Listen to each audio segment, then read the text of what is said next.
So Bennett Tomlin has dug into the founders of Tether and BITFINEX. And check this out. See if any red flags are raised in your mind when you hear about who these people are. This is a couple of minutes, but listen, this is bombshell stuff. Here we go. BITFINEX was founded in 2013 by Raphael Nicolay. By day was a help desk technician, and by night spent his time looking on Bitcoin Talk for Ponzi schemes he could participate in.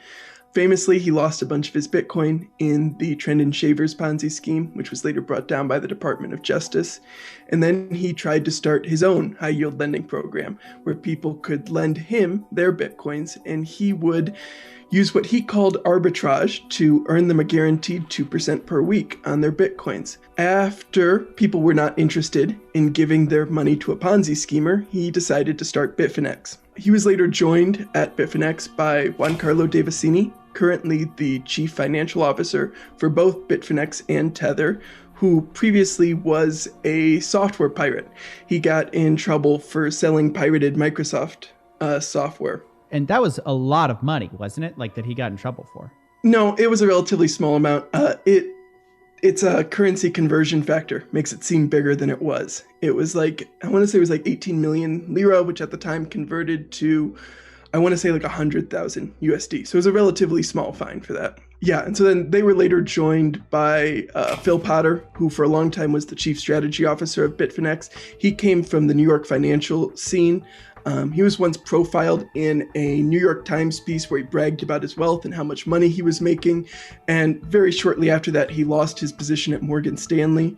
And then Tether was started by initially a different cast of characters, led by Brock Pierce. Brock Pierce was a famous child actor who starred in films like The Mighty Ducks.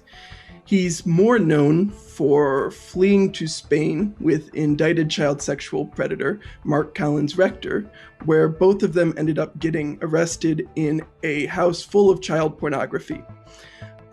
He started initially Realcoin, which became Tether, along with a couple of other people who he had previously worked with, including Jonathan Yantis, who helped him at IGE, which was a company that started surrounding farming MMO items. So they would hire out people in various countries to earn these items and then would sell them.